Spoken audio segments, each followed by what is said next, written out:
पशुधन जितना भी खराब हो रहा है उसमें मेन है आहार। कैसे? अब जो उनको एक तो चारा पूरा नहीं मिलता, खाना पूरा नहीं मिलता, पोषण पूरा नहीं मिलता। पहले पशुओं को क्या खिलाते थे? पहले पशुओं को खिलाते थे दूब घास, पहले पशुओं को खिलाते थे अलग अलग प्रकार के हरा चारा। गन्ने का खिला दिया, मकई का खिला दिया, जौ का खिला दिया, बाजरा का खिला दिया, चना का खिला दिया, अलग अलग प्रकार के। अब जैसे आजकल आदमी के लिए बात करते हैं ना कि भाई मिला जुला खाना चाहिए, मल्टीग्रेन खाना चाहिए, एक तरह का अनाज नहीं खाना चाहिए। जो केवल चावल खाते हैं, केवल गेहूं, केवल बाजरा, केवल मूंग, केवल एक तरह की दाल, एक तरह की सब्जियां, एक तरह के अनाज, एक तरह के फल, एक तरह का तेल जो खाते हैं, उनके शरीर को पूरा पोषण नहीं मिलता। ये बहुत बड़ा वैज्ञानिक सत्य बता रहा हूं। मैंने तो इस पर सब पर रिसर्च किया, मैंने बहुत पढ़ाई किया है। मैं बेवकूफ बाबा नहीं हूं, अनपढ़ बाबा नहीं हूं, बेपढ़ा लिखा नहीं हूं। इतना पढ़ा लिखा हूं कि मेरे ऊपर पीएचडी हो रही है, और आगे अभी तो और बड़े बड़े रिसर्च इंस्टीट्यूट खोलेंगे। श्रद्धेय आचार्य बालकृष्ण ने, और तुम्हारे सामने एक जो ये भगवे कपड़े में एक फकीर बैठा है, ये कैसी लकीर खींच रहा है जिसको मापने में कई युगों लग जाएंगे। और हम कोई अहंकार के कारण से बात नहीं कर रहे, आपको एक सच्चाई बता रहे। भाई आदमी को, मैंने कहा ना, सबसे संसार की हानि हो रही है अज्ञान के कारण से। अज्ञान, अभाव और अन्याय, और तीन चीजों को हमें दूर करना है। पहले हमने अपने जीवन में से अज्ञान को मिटाया, अभाव को मिटाया, अन्याय को मिटाया। हमने अपने अज्ञान को पहले मिटाया। जिसका अज्ञान मिट गया उसका अभाव अपने आप मिट जाता है, और वो अपने साथ में अन्याय नहीं होने देता, और वो अन्याय को सहन भी नहीं करता है। ये सारे काम के पीछे एक बड़ी दृष्टि है। तो आपको मैं बात कर रहा था कि भाई आदमी के बारे में तो पता लग गया था पहले, इसलिए आजकल कहते भाई दालें जो है ना वो कई तरह की मिली जुली खाओ। अब पतंजलि की तरफ से हमने दाल बाजार में दी, लोगों को बहुत महंगी हो गई थी दाल, तो करीब करीब कभी 1-2% लॉस में, कभी 1-2% प्रॉफिट में, ऐसे ही पतंजलि की दालें हम उपलब्ध कराए। उसमें मिक्स दाल की बहुत डिमांड है। क्यों? एक तरह की दाल खाने से एक तरह के पोषक तत्व मिलते हैं, अलग अलग तरह की दाल खाने से अलग अलग तरह के पोषक तत्व मिलते हैं, और स्वाद भी अलग अलग आता है। कभी मूंग की खाओ, कभी चने की खाओ, कभी अरहर की खाओ, कभी उड़द की खाओ, कभी अलग अलग तरह से छोले खाओ, कभी राजमा खाओ, तो स्वाद भी अलग अलग आता है और उससे स्वास्थ्य भी मिलता है। ऐसे ही अनाज है, गेहूं में अलग तरह के पोषक तत्व हैं, मकई में अलग तरह के हैं, रागी में अलग तरह के हैं, चौलाई में अलग है, जौ में अलग है, सिंघाड़े में अलग है, चना में अलग है। पहले इसलिए कहते भाई मिला जुला खाओ और मिलजुल के रहो।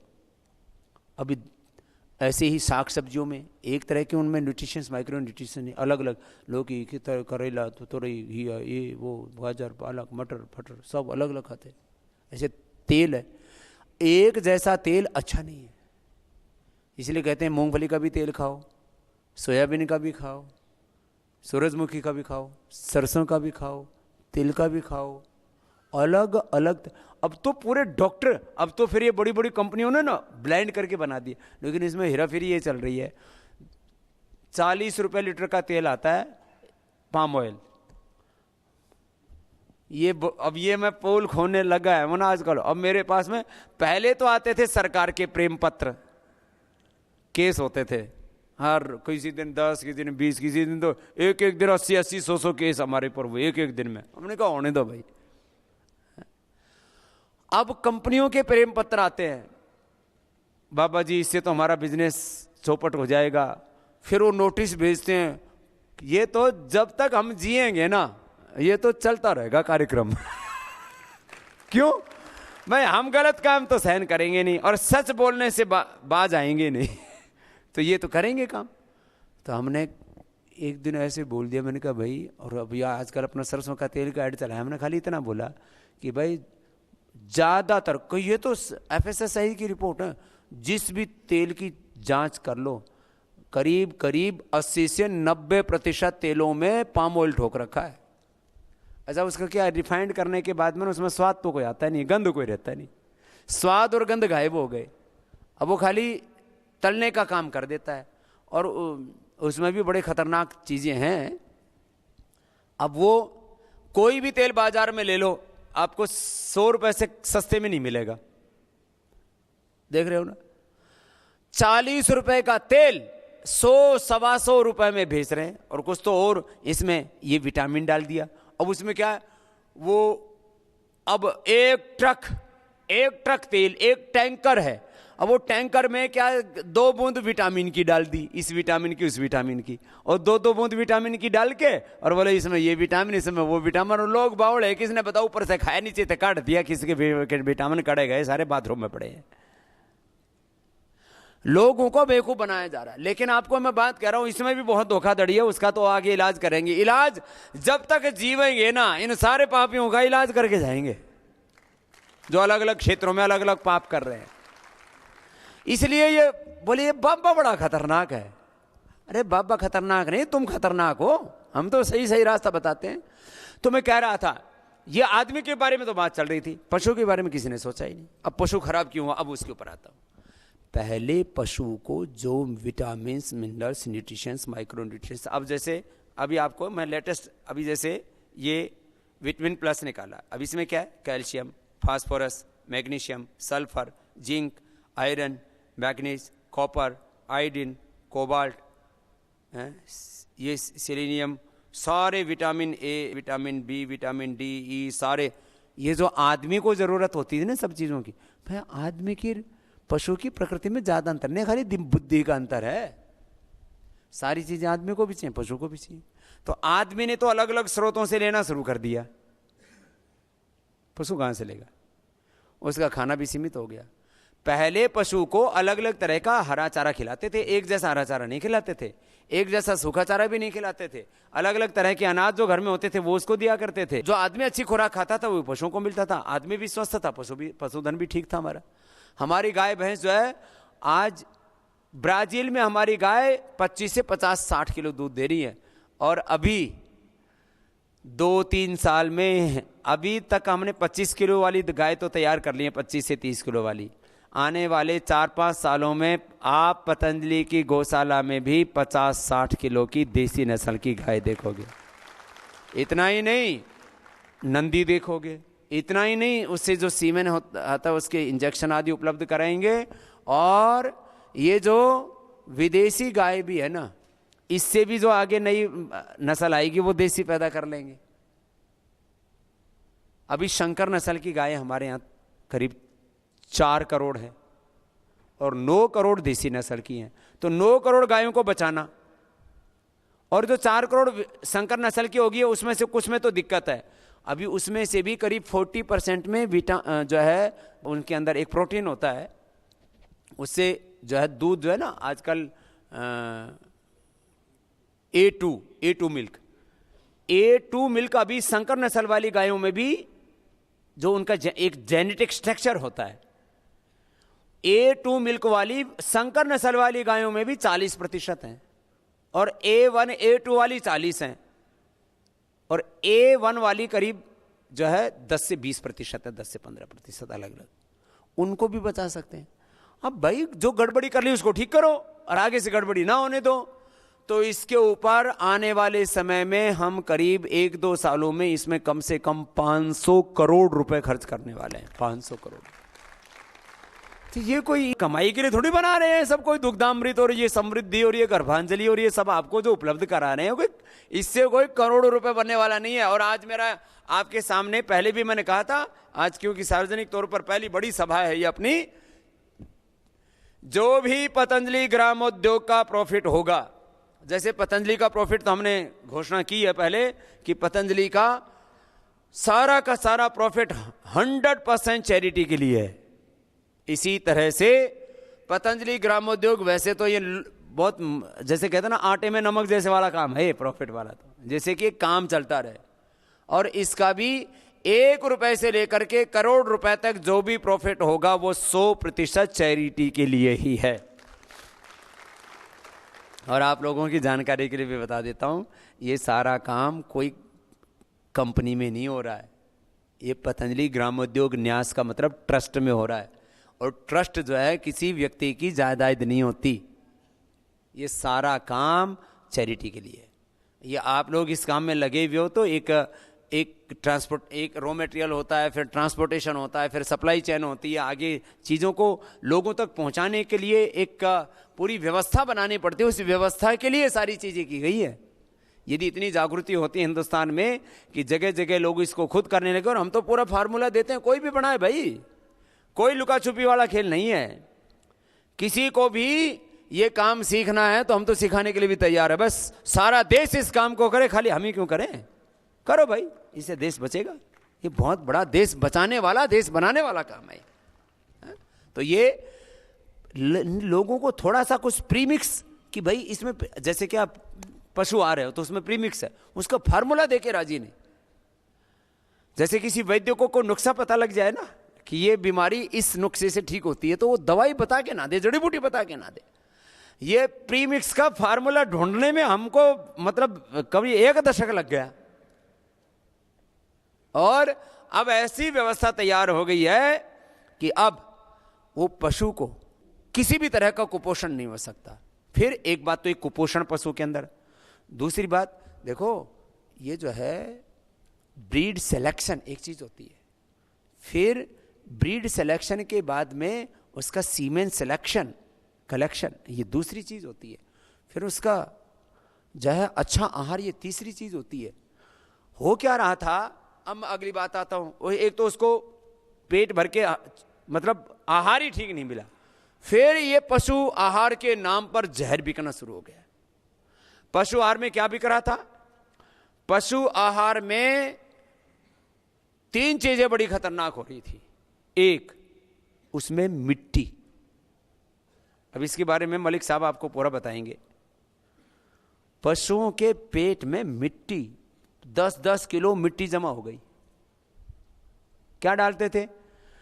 सैंड। कोई आप सोच रहे मिट्टी मिलाते थे, कुछ तो सीधी मिट्टी मिलाते थे कि इस मिट्टी में इस तरह के पोषक तत्व हैं, तो मिट्टी ठोक दी उसके अंदर। फिर क्या मिला दिया? ये चावल का जो भूसा है ना, जो चावल के ऊपर की जो छिलका, चावल के ऊपर का जो छिलका है उसको डाल दिया। उसमें सैंड बहुत ज्यादा मात्रा में होती है, वेट भी पूरा होता है उसके अंदर, वो डाल दिया। एक तो मिट्टी डाल दी, दूसरा उसके अंदर यूरिया 1% की परमिशन थी और उसको 2 से लेकर 4% लोगों ने ठोक दिया। जिस भी पशु आहार में यूरिया डाल दिया जाएगा तो पशु का दूध एकदम तो बढ़ जाएगा, लेकिन बाद में उस पशु के शरीर के अंदर इतने एसिड पैदा हो जाते हैं वो नए दूध ही नहीं रहता। तो नई दूध नहीं रहे पशु, तो एक तरफ शरीर कटना शुरू हो गया यूरिया आदि के कारण से, दूसरी तरफ मिट्टी, और तीसरी तरफ उसके अंदर और भी कुछ ऐसे उल्टी पुल्टी चीजें डाल दी तात्कालिक रूप से। जैसे आदमी को एक बार दारू पिला दो, बीड़ी पिला दो, अफीम खिला दो, एक बार तो अफीम खा के लगेगा पता नहीं भाई बस ये भांग खिला दो, तो आदमी को लगता है बस तू ही शहनशाह, तू ही बादशाह है, सारी धरती तेरे कदमों में है। और जब नशा उतर है तब पता लगे तो बात करे। तो ऐसे ही पशुओं को ऐसे ही कुछ उसके अंदर बहुत हानिकारक चीजें मिला के, ये जो एक बात बताई पशु आहार के बारे में। फिर ये जो है कैल्शियम से लेकर के एनर्जी बूस्टर से लेकर के फिर औषधियों के ऊपर भी अभी काम शुरू कर दिया है। तो आदरणीय मलिक जी इस बारे में देखो, आप लोग ठीक ठीक बताओ ना, यदि किसान को समझ में आ जाए और उसको रिजल्ट मिले। हमारा एक ही सिद्धांत है कि भाई पशुधन का किसान का फायदा होना चाहिए, और उससे आगे फिर इंसान को तो फायदा होगा ही होगा। ये जो आदमी को जो नुकसान हो रहा है, मैं कह रहा था एक तरफ तो उसको खेत में जो मिल रहा है वो गड़बड़ मिल रहा है, और जो पशु से मिल रहा है वो भी गड़बड़ रहा है। आदमी की फीडिंग 2 ही जगह से होती है, एक खेत से होती है, एक पशु से होती है। पशु से उसको दूध, घी, मक्खन, मलाई, रबड़ी, पनीर जो भी खा रहा है। तो आदमी की फीडिंग गलत हो रही है पशु से और खेत से। खेत में यूरिया, डीएपी, और वही जो है GM food, genetic modified food. तो खेत से गलत फीडिंग हो रही है और पशुओं से आदमी की गलत फीडिंग हो रही है। तो आदमी में भी इनफर्टिलिटी से लेकर के कैंसर से लेकर के तमाम बीमारियां हो रही हैं। तो आप एक काम करो, बस सारे के सारे इस बारे में पूरा जान लो, इसलिए आपको, और वो जानकारी लोगों तक पहुंचा दो। मैंने कहा अवेयरनेस लेकर के आओ, जागरूकता लेकर के आओ। जैसे हमने हेल्थ के बारे में अवेयरनेस पैदा की देश में, हेल्थ एजुकेशन, न्यूट्रिशन एजुकेशन, अभी भी बहुत काम करना बाकी है। आप लोगों को पता है कोलेस्ट्रॉल का तो थोड़ा बहुत पता लग गया कि भाई कोलेस्ट्रॉल नाम का कोई तत्व बढ़ जाता है तो हार्ट में ब्लॉकेज आ जाता है। ये ट्रांस फैट क्या है? ये ट्रांस फैट के बारे में अभी हमने जागरूकता पैदा की है। बिस्किट में 3 चीजें जा रही थी आदमी के शरीर में, एक कोलेस्ट्रॉल, दूसरा ट्रांस फैट, तीसरा मैदा। मैदा पेट में जमा हो रहा था और कोलेस्ट्रॉल और ट्रांस फैट हमारे हार्ट में जमा हो रहा था। हमने बिस्किट का इतना ही ऐड बनाया, कोई इसमें तमक झमक नहीं रखी है? और हमने इतना ही कहा मैदा धीरे धीरे हमारे पेट में, कोलेस्ट्रॉल ट्रांस फैट हमारे हार्ट में जमा हो जाता है और हमें जानलेवा बीमारियों का आदमी शिकार हो जाते हैं। भाई कोलेस्ट्रॉल ट्रांस फैट और मैदा रहित पतंजलि बिस्किट खाइए और सदा स्वस्थ रहिए। शुद्ध आहार ही स्वस्थ जीवन का आधार है। इतनी सी हमने बात कही और आज पतंजलि बिस्किट की इतनी डिमांड है, इस समय करीब 10,000 टन महीने की, और आगे हमने प्लानिंग कर रखी है 1 लाख टन महीने की। बोला बाबा तो हमारे तो कंप्यूटर फेल हो गए, ये ऐसे ही सारे फेल होंगे ये जितने भी बेईमान लोग हैं वो सब ऐसे ही फेल होंगे, क्योंकि आदमी को जब जागृति आ गई तो वो अपने साथ गलत नहीं करना चाहता। ऐसे जब उसको पता लगेगा अरे मैं गलत पशु आहार दे करके, गलत फीड सप्लीमेंट दे करके, गलत दवाइयाँ दे करके अपने 50,000, 1 लाख, 5 लाख, 10 लाख के पशु को खराब कर रहा हूँ, तो अपने हाथों से कोई अपना नुकसान करना चाहेगा? अपने हाथों से कोई अपनी हानि करना चाहेगा? अपने पैरों में कोई अपने हाथों से कुल्हाड़ी मारता है? नहीं, उसको जानकारी सही चाहिए। इस बार साहित्य भी पूरा दिया जा रहा है। एक ये तो छोटे छोटे बहुत तो पहले दिए जा रहे थे, इस बार तो पूरी आपको एक बुकलेट तैयार करवा करके दी जाएगी और उस बुकलेट का पूरा अध्ययन करेंगे तो उसके बहुत बड़े परिणाम भी आपको मिलेंगे। तो एक एक करके आपको जो आज मलिक साहब बता रहे हैं इसको आप अच्छे से सुन लो और सबको ये बात कंठस्थ हो जानी चाहिए, किताब में देख करके नहीं बोलना पड़े आपको। आपने इस सब्जेक्ट के बारे में इतनी तो नॉलेज रखो, और जिस जिसका आप ब्रेन वॉश करते जाएंगे, काउंसलिंग करनी पड़ेगी। यार काउंसलिंग करके तो लोग नक्सलवादी और आतंकवादी बना सकते हैं, तो हम काउंसलिंग करके जब वो गलत रास्ते पर चला सकते हैं तो हम लोगों को सही रास्ते पर क्यों नहीं ला सकते? लोगों की काउंसलिंग करनी है, किसानों की काउंसलिंग करनी है। स्वामी जी वैसे तो हमने जो टोटल 12 लेक्चर रखे हैं 2 दिन में, कल और परसों में, लेकिन जैसे कि ये प्रोडक्ट हमारे यहाँ पर पशु आहार और फीड सप्लीमेंट 2 कैटेगरी हैं। पशु आहार का मतलब ये होता है कि जिसके अंदर 5 तत्व हों, प्रोटीन, फैट, कार्बोहाइड्रेट्स, मिनरल्स और विटामिन। तो ये हमारी 5 आहार की एक कैटेगरी है। और सप्लीमेंट्स ये हमारी मिनरल्स और विटामिन की कैटेगरी है। मिनरल्स और विटामिन जनरली टोटल आहार का 1% दिया जाता है। अगर आप जनरली एक आहार कितना दिया जाता है उसका जो निर्धारण होता है वो बॉडी वेट के अनुसार होता है। गाय के केस में बॉडी वेट का 2 से 2.5% होता है और भैंस के केस में 2.5 से 3% होता है। एवरेज वेट अगर हम भैंस का लें तो 500 केजी माने, तो उसका अगर 3% लें तो 15 केजी उसको ड्राई मैटर चाहिए। आहार का मतलब होता है नमी रहित शुष्क पदार्थ। उसके अंदर तीनों चीजें आ जाती हैं। आपका ग्रीन पाउडर आ जाता है, ड्राई पाउडर आ जाता है और बांट चाट अनाज जो आ जाते हैं। तो हमने जो हमारी जो बिजनेस की जो स्ट्रेटजी है, बाजार में जो आहार हैं, पशु आहार हैं, पशु आहार जनरली 3 तरह से उपलब्ध होता है। आपका एक पैलेट्स फॉर्म में, गोली फॉर्म में है, एक मैस के रूप में है और एक खड़ों के रूप में है। लेकिन जनरली जो कमर्शियल मार्केटिंग होती है वो कंपाउंड कैटल फीड है, जिसके अंदर जो टोटल कंसंट्रेट है उसका कंपाउंड कैटल फीड का 10 से 12% मार्केट शेयर है और वो जनरली मैस और पैलेट्स के रूप में आता है। तो हमने भी, हमारा ये कंपाउंड कैटल फीड है, लेकिन हमने लाइन से हटके ये काम किया है। हमने इसको पैलेट और मैस के फॉर्म में ना करके इसको हमने केक के रूप में स्टार्ट किया है। केक के रूप में इसलिए स्टार्ट किया है कि जो आजकल 1000 और 1200 रुपए क्विंटल का जो पशु आहार जनरली पशुओं को खिलाते हैं, और पशुओं को जो पशु 3-4 महीने दूध देता है, फिर उसको 1 लाख की भैंस को, 80,000 की भैंस को फिर वो बेचने के लिए मजबूर होता है। 5-6 महीने के बाद वो नया दूध भी नहीं होता, मजबूरन उसको दूध को, उस पशु को 5-6 महीने के बाद में बेचना पड़ता है, कत्ल खानों में बेचना पड़ता है। तो उसको कैसे बचाया जाए, उन चीजों को ध्यान में रखते हुए हमने 5 तरह के पशु आहार बनाए हैं, जिसके अंदर 5 तत्व हैं पशु की आवश्यकता के अनुसार, प्रोटीन, फैट, कार्बोहाइड्रेट्स, मिनरल्स और विटामिन, और वो भी केक के रूप में है। जैसे हमारा गोल्ड, एक डायमंड है, ये जनरली यहां से स्टार्ट करते हैं। हमारा एक सिल्वर राशन है, ये हम पैलेट्स के रूप में करते हैं। जनरली ये मेंटेनेंस राशन है, जो कि 5 किलो दूध देने वाले पशु के लिए पर्याप्त है, और दूध की मात्रा का 50% इसको हम डालते हैं। 5 किलो का मतलब ये है कि अगर एक पशु 5 किलो दूध देता है तो उसको हमने 2.5 किलो खिलाना है, और 2.5 किलो दूध तक इसको खिलाना है, और मेंटेनेंस राशन आप कह सकते हो जनरली इसको। दूसरा है हमारा गोल्ड चिप्स, ये हम चिप्स के रूप में करते हैं। ये हम जनरली 8 किलो दूध वाले पशु को रिकमेंड करते हैं, और उसका 50% मात्रा में इसको खिलाया जाता है। ये गोल्ड राशन, और उसके बाद में gold plus ration. Gold ration में क्या है, 20% प्रोटीन है और 6% फैट है, और गोल्ड प्लस में आपकी 21% प्रोटीन है और 7% फैट है। 1% प्रोटीन बढ़ाया है, 1% फैट बढ़ाई है। और फिर डायमंड राशन है हमारा। डायमंड राशन में हमने 23% प्रोटीन रखा है और 7% फैट रखी है। तो ये गोल्ड राशन का जो खिलाने की जो मात्रा है, ये भी दूध की मात्रा का 50% है, और गोल्ड प्लस है, इसका भी जो है ना 50% है। ये 12 किलो दूध वाले तक के लिए है, ये 8 किलो तक वाले के लिए है, और 12 किलो से अगर ज्यादा है तो उसको हम डायमंड देते हैं।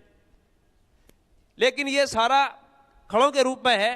अब जो बाजार में खड़े हैं और इन खड़ों में क्या फर्क है, जनरली ये पूछते हैं कि भी आपकी किस चीज की खड़ है।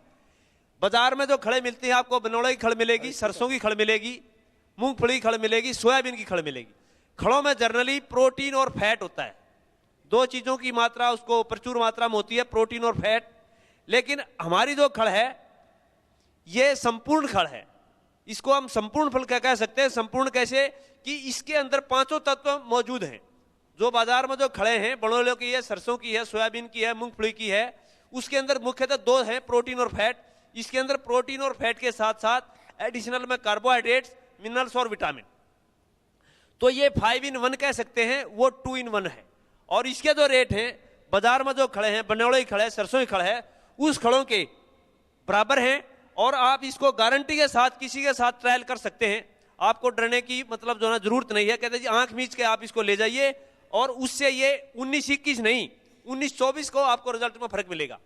और ये फर्क दूध में के साथ साथ अगर उसको आप 15 दिन खिलाएंगे तो पशु की आप चमड़ी का रंग देखना, उसमें चमक देखना, आप उसके बालों में चमक देखना, आप उसकी आंखों में चमक देखना। फिजिकली भी आपको उत्पादन के साथ साथ आपको फिजिकली भी पता चलेगा कि इस पशु के अंदर कोई चीज गई हुई है। और इसके अलावा जो एक टॉपिक है दूध उत्पादन का, मैं कैलकुलेशंस की है कि दूध डेयरी व्यवसाय में अगर कोई फार्मर कितना ही दूध पैदा कर ले एक भैंस से, एक ब्यांत में, वो डेयरी फार्मर अपने व्यवसाय को सफलतापूर्वक नहीं चला सकता जब तक आप उस पशु से 1 साल में अगर एक बच्चा नहीं लेते हैं। वो पूरी बैलेंस शीट है, कल मैं आपको दिखा दूंगा। क्योंकि जो बेस्ट यील्ड है हमारी बफेलो ब्रीड है, बफेलो ब्रीड का एक अपना CIRB central institute of research on buffalo, Hisar में एक फार्म है गवर्नमेंट ऑफ इंडिया का, और उसकी जो यील्ड है वहां पर एक बोर्ड पर लिखा हुआ है एवरेज लैक्टेशन यील्ड जो बफेलो की है वो 2000 kg है। अब 2000 kg से अगर एक पशु दूध देता है, कम से कम उसका 60,000 रुपए का तो उसका साल का खर्चा है, 61,000 रुपए। मैंने अभी मोटी मोटी कैलकुलेशंस की थी। अगर आप एक पशु को 500 kg की भैंस है और उसको 2000 kg दूध देता है, तो 1000 के उसका जो ना 3% के हिसाब से 15 kg हमने उसको बांट खिलाना है। 15 kg में से अगर 15 kg को 365 से मल्टीप्लाई करें तो उसका 5475 kg टोटल राशन बनता है। उसमें से दूध का 50% कम कर ले, 1000 kg उसमें से कम कर दें तो 5475 में से 1000 घटा दो, 4475 kg आ गया। तो आपका जो 1000 kg आया, 20 रुपए kg आप खड़ों का भाव लगा लीजिए, तो 20,000 रुपए kg तो खड़ों का भाव है। उसके बाद में 4475 में से आप ये मेंटेनेंस राशन आ गया आपका, तो उसमें से 475 kg आप ये मान लीजिए कि वो 1.25 kg अपना घर का जो अनाज है पशु को, ज्वार है, बाजरा है, मक्का, वो खिलाता है। और उसका अगर 15 रुपए पर kg के हिसाब से अगर उसका भाव लगाएं तो 4475 का तो बनता है 7125 रुपए। और उसके बाद में 4000 kg अगर उसका सूखा तूड़ा हम खिलाते हैं, 5 रुपए उसका भाव लगाओ, तो 20,000 रुपए का तूड़ा खाता है। तो 20,000 का उसका तूड़ा है, 7,000 रुपए का गेहूं, 27,000, और उसके बाद में 20,000 रुपए का दूध पैदा करने के लिए जो 1000 kg उसने जो ना खड़े खिलाई है, तो 20,000 रुपए होगा, 47,000 रुपए उसका खर्चा ये हो जाता है। उसके बाद में अगर आप 5 पशु रखते हैं तो 5 पशु पे एक लेबर लगा लो, उसका 300 रुपए का खर्चा लगाओ आप, तो एक पशु पर 60 रुपए बनता है। तो 60 रुपए का एक पशु का 60 रुपए रोजाना डेली का लेबर का खर्चा है। तो 365 से अगर आप उसको गुणा करें तो 22,000 रुपए उसका लेबर चार्जेस बनता है। 500 रुपए उसका सेट लगाओ एक महीने का, तो 6,000 रुपए उसका लेबर चार्ज, उसका सेट का खर्चा बनता है। 500 रुपए उसका बिजली का और पानी का खर्चा लगाओ, तो 6,000 रुपए उसका ये बनता है। तो 22,000 और 6,000 28 और 34 34 और 47 81,000 रुपए बनता है उसका। और उसका जो दूध है 2,000 का दूध है, तो 40 रुपए केजी का दूध लगा लो आप, तो 2,000 केजी का 80,000 रुपए बनता है, तो 1,000 रुपए का उसको नुकसान है। तो ये डेयरी का व्यवसाय जब तक फायदे में नहीं हो सकता जब तक कि अगर आपने अपने पशु से साल में एक बच्चा और 300 दिन दूध नहीं लिया। अगर आप 2,000 से बढ़ाया, कितना बढ़ा लो, 300 केजी कर लो, 2200 कर लो, 2300 कर लो, लेकिन अगर वो नया दूध नहीं हुआ तो वो प्रॉफिटेबल काम उसका नहीं हो सकता। देखो ये जो बात हम क्या है ना, आप किसी भी नेता के मुख से सुन लो, किसी भी वैज्ञानिक के मुख से सुन लो, या आम आदमी के मुंह से सुन लो, बोलो भाई ये खेत और पशु ये घाटे का सौदा है। लेकिन इसकी जो पूरी केमिस्ट्री है, इसका जो पूरा मैकेनिज्म है, इसकी जो पूरी सर्जरी है ना, वो जब तक नहीं आएगी तो तब तक आदमी को इसके बारे में बहुत सारी